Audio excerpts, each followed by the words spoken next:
Assalamu alaikum, everyone. Peace be upon you all. It's me again, Bahijah, the lad Sheibanee, your BCBA.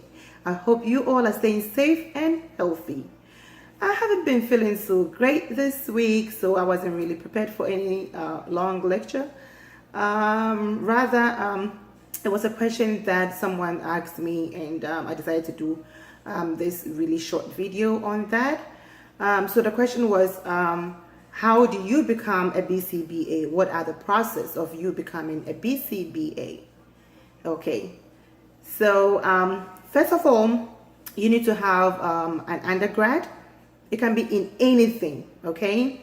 And then you do your master's program. That is 2 years master program if you go full time. It can take you longer if you're doing part time, okay?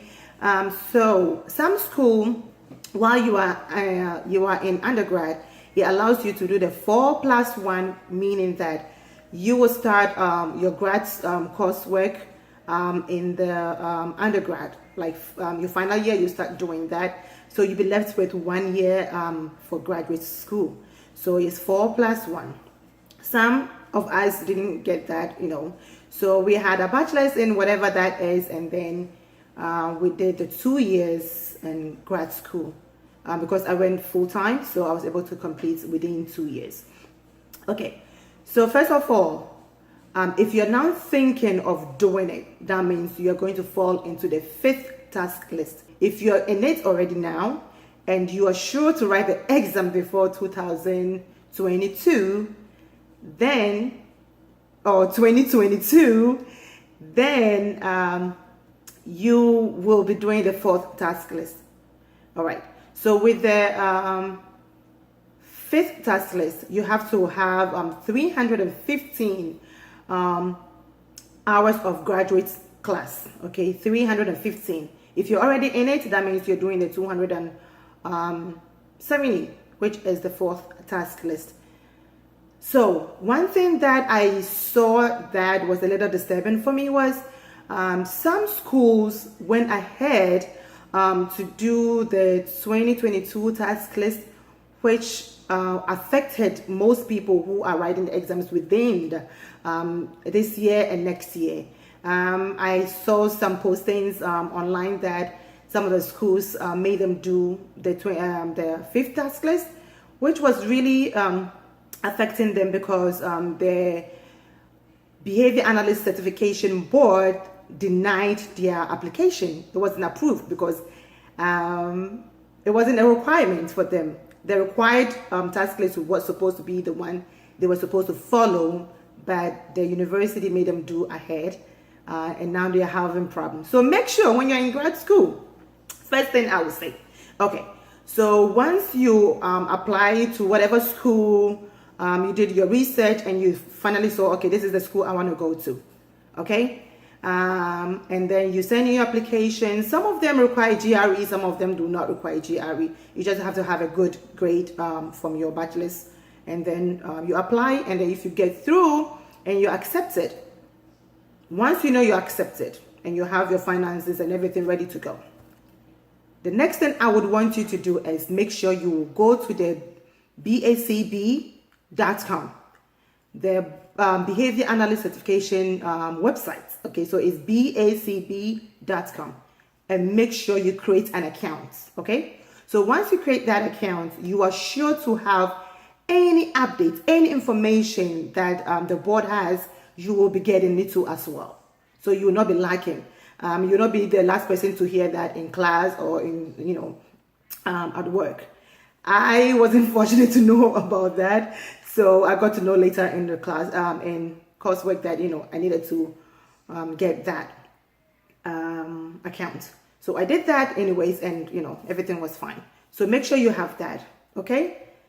Second, once you get in school, the next thing you have to do, once you start your coursework and everything, lecture is going well, the next thing you have to do, if you're already working full-time and that is your main source of income, then you might have to do this other one part-time to get your hours.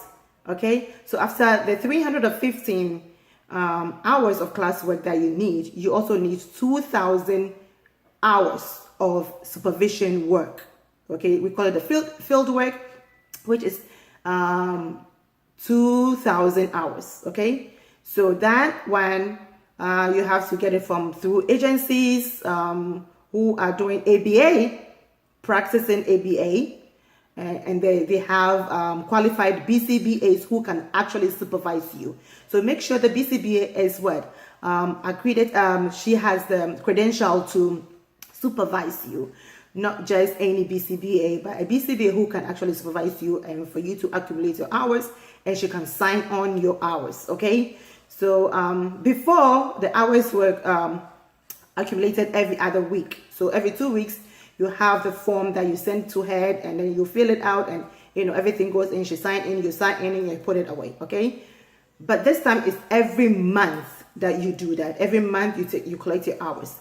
If you're doing full-time job, and let's say you're fortunate like I got a clinic to go and work at, and any clinic that would do ABA, and you have your BCBA supervising you there, that means you're sure to get all the hours, all the maximum hours that you need, okay, for the week.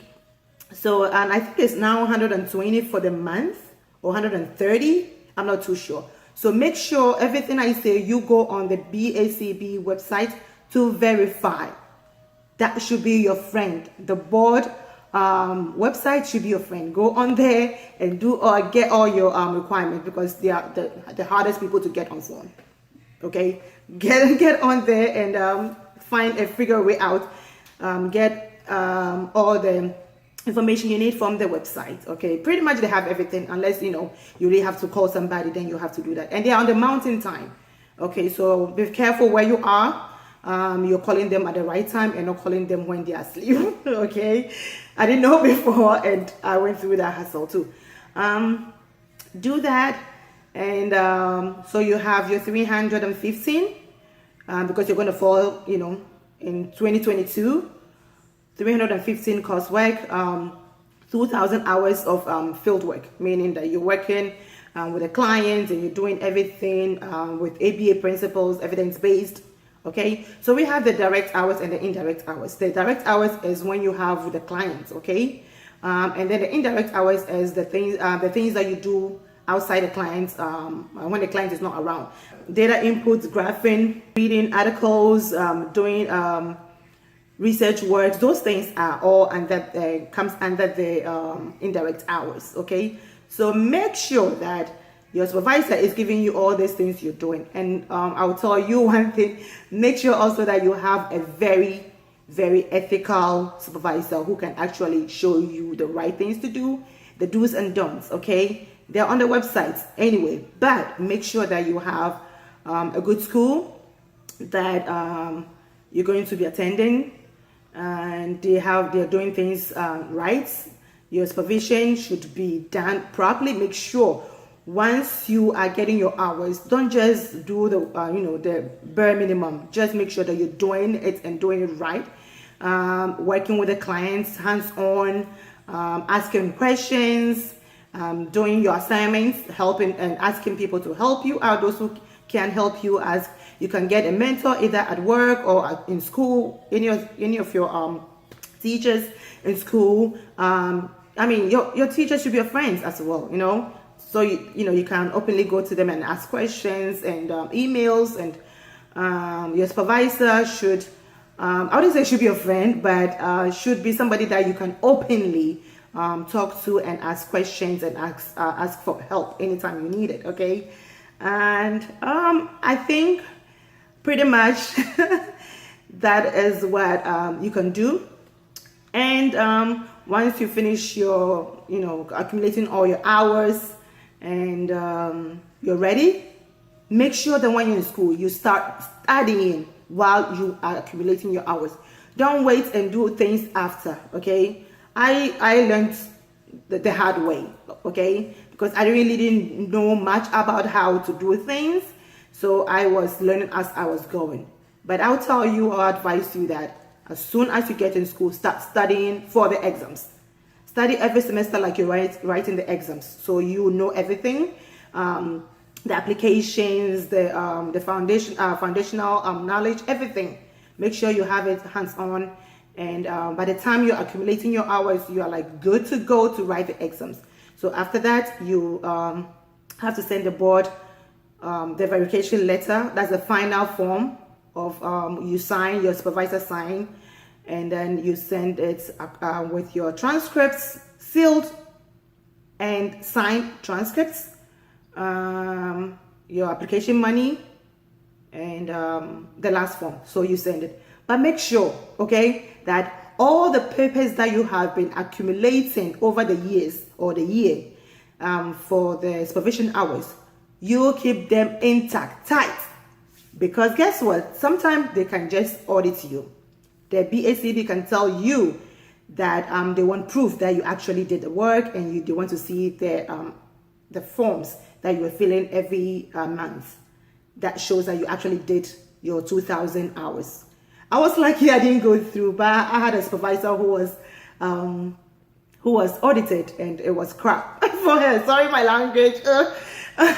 It was a little hard for her, even though she did all the work, but she had to make sure that everything was on point. Okay, she did her work, she was good, but she didn't expect that they were going to audit her. So she had to remember that, oh, okay, I kept it here, I kept it there. She put it together and sent it to the board. It was good. She's a good BCBA now, and great. But if you are not an organized person, this is one field that you would not enjoy. From class to your supervision, to being the actual BCBA, you need to be really, really organized. Keep things in order. Keep them. They have some that you have to keep for 5 years, some you have to keep for 7 years, depending on the state you are or the country you are, and make sure that everything is intact. Okay, so I hope that I was able to answer this question, and anything else you need, just go to the BACB.com and you get all your information there, and you go from there. All right, so until my next video, stay safe, stay healthy, and make sure you click on the subscribe button. Click on the notification bell as well, so that whenever I upload, you will be notified, okay? And God bless you.